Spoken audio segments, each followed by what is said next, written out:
नमस्कार साथियों, आपका स्वागत है आपके अपने YouTube चैनल पर। साथियों, भारत सरकार के शिक्षा मंत्रालय द्वारा आयोजित बेसिक साक्षरता मूल्यांकन परीक्षा है। इसके अंतर्गत NILP पोर्टल पर लर्नर शॉर्टलिस्ट कैसे करें, तो उसके बारे में आपको इस वीडियो में जानकारी दी जाएगी।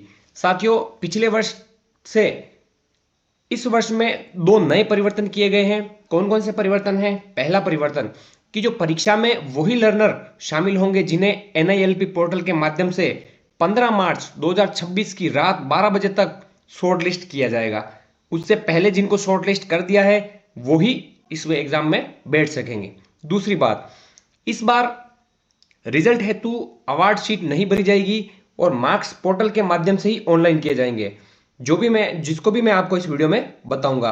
और इससे क्या होगा कि समय और श्रम की बचत होगी, क्योंकि पहले एक्सेल में आप जानते हैं एक्सेल में बहुत बड़ी सूचना साक्षरता विभाग को भेजी जाती थी, जो अब इसमें नहीं भेजनी पड़ेगी।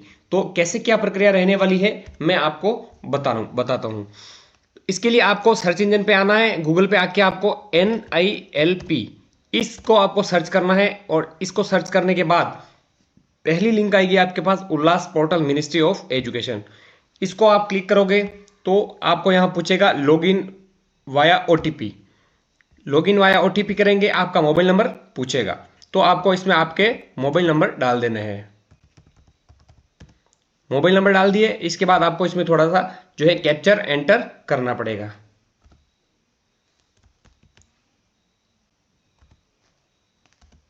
कैप्चर एंटर करने के बाद आपको सेंड OTP पे करना है, जिससे आपके जो रजिस्टर्ड मोबाइल नंबर है उसके ऊपर एक OTP आएगा। OTP का वेट करते हैं। OTP आ गए हैं।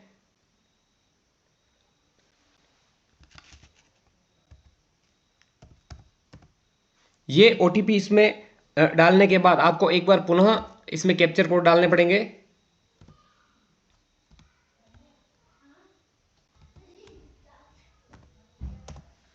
ये आप कैप्चर कोड डाल दिए हैं। कैप्चर कोड डालने के बाद आपको इसको वेरीफाई OTP कर देना है। जैसे ही आप वेरीफाई OTP करोगे, इसके बाद आपके सामने इस प्रकार का जो है पोर्टल खुल के आएगा। इसमें आपको क्या करना है, सबसे पहले जो एग्जाम एंड सर्टिफिकेशन का जो टैब है इसको ओपन करना है। इसमें आपकी जो जानकारी, ये एक PDF खुल रही है, इसमें सारी जानकारी दी हुई है कि किस प्रकार से क्या करना है, और इस PDF को ही मैं इस वीडियो में आपको समझाना चाह रहा हूँ। ये आप या तो PDF पढ़ सकते हो या फिर इस वीडियो के माध्यम से समझ सकते हो। उसको आप कट करके थोड़े से आगे आए तो आपके सामने ये एक लिस्ट खुली है। इसमें आप एक एक व्यक्ति को इसमें जो है जो शॉर्ट किए गए हैं उसको आप इसमें सेलेक्ट कर सकते हो। सेलेक्ट करने के बाद या तो आप एक एक को कर सकते हो या फिर आप सेलेक्ट ऑल भी इसमें कर सकते हो। इसमें जो भी आप इनमें सेलेक्ट किया है, जिनका एग्जाम होना है, उनको शॉर्ट करने के बाद अपियर फॉर एग्जाम करोगे तो इसके बाद आपके पास सामने ये इंटरफेस खुलेगा और इसमें आपको एग्जाम डेट चूज करनी पड़ेगी। जैसे यहाँ लिखा हुआ है FLANT एग्जाम 15 मार्च 2026। तो जैसे ही आपने ये इसको डेट को आप सेलेक्ट करोगे तो आपके द्वारा शॉर्ट किए गए जो नाम है परीक्षार्थियों के वो आपके सामने शो हो जाएंगे। इसको आप जैसे कंफर्म करोगे तो आपके जो लर्नर्स हैं वो आपको शो हो जाएंगे। तो दोस्तों, इस प्रकार से आपके विद्यार्थियों को हम जो है शॉर्ट कर लेंगे। इसके बाद दूसरी चीज आती है कि शॉर्ट लिस्ट जो विद्यार्थी हैं उनके अंकों को कैसे भरना है, उनके अंक भरने हैं। तो फिर से आपको इसी एग्जाम एंड सर्टिफिकेशन वाले इसमें आना है और यहाँ पर आपको लिखा हुआ दिख रहा होगा कि मैनेज मार्क्स को मैनेज कैसे करना है। तो मार्क्स को मैनेज करने वाले टैब में जाएंगे आप। अभी तो खुल नहीं रहा है क्योंकि हमने इसको पूरा किया नहीं है, लेकिन जब आपके एग्जाम हो जाएगा उसके बाद आप इसमें जो है मार्क्स भरोगे, तब की प्रक्रिया प्रोसेस में आपको बता रहा हूं। तो मैनेज मार्क्स पे करना है।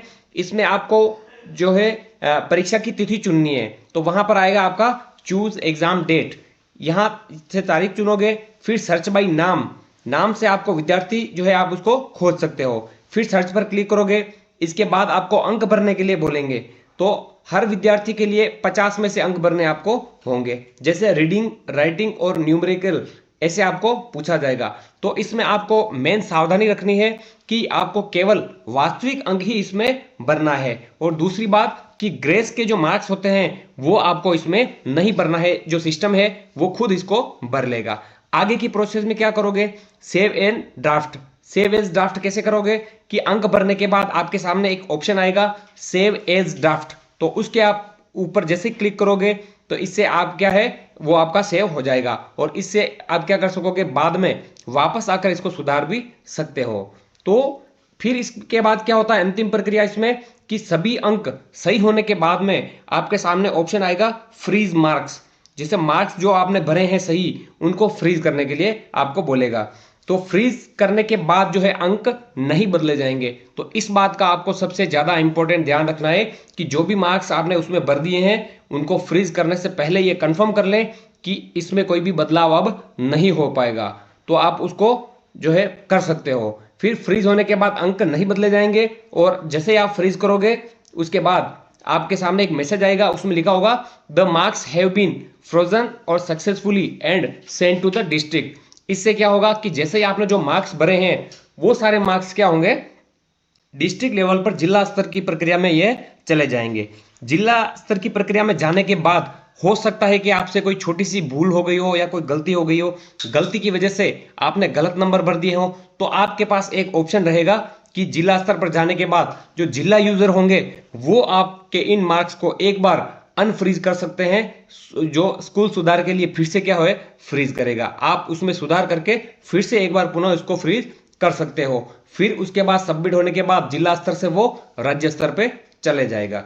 तो ये कुछ बातें हैं जो आपको इसमें ध्यान रखनी है, और ये सब करने से लाभ ये होगा कि लर्नर्स का रिजल्ट भी इसी जगह से रिजल्ट घोषित होने के बाद स्कूल के लॉगिन से आप इसको डाउनलोड कर सकते हो। स्कूल का लॉगिन करोगे तो उसके बाद आप जो भी लर्नर्स है उनका रिजल्ट आप स्कूल लॉगिन से डाउनलोड कर पाओगे। धन्यवाद।